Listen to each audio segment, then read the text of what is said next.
ऊपर मंदिर परिसर के गेट के पास उतार कर प्रवेश कीजिएगा। मंदिर परिसर में कोई भी प्रकार की गंदगी ना करे। आटो वाला बे त्रण भक्तगण वधी जाओ, सेवकगण वधी जाओ। आटो वाला सेवक की कमी से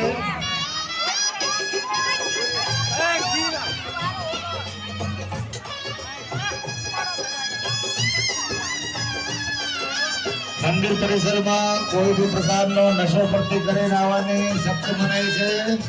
જે ધણી નશો પ્રતિ કરે મંદિર પરિસર માં આવશે ધન દેવી અને દાદાનો નાચ સમાજનો ગુનેગાર થશે। રૂપિયા 100 લેવામાં આવશે। જે 100 નહીં આપે તેનો વ્યવહાર બંધ કરવામાં આવશે।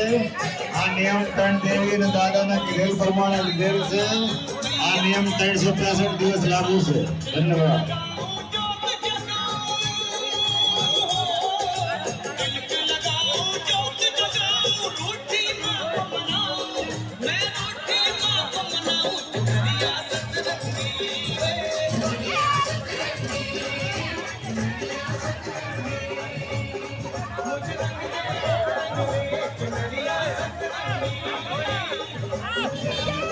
प्रसाद वगैरह जो भाई बहन बाकी से तेरे निवेदन से बेचना प्रसाद करवा हमारी का वीडियो मैं बताई नहीं करता हमारी आज तक मंदिर परिसर में पान गुटखा कहीं छूटे नहीं।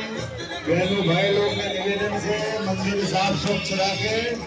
सहयोग आपके धन्यवाद।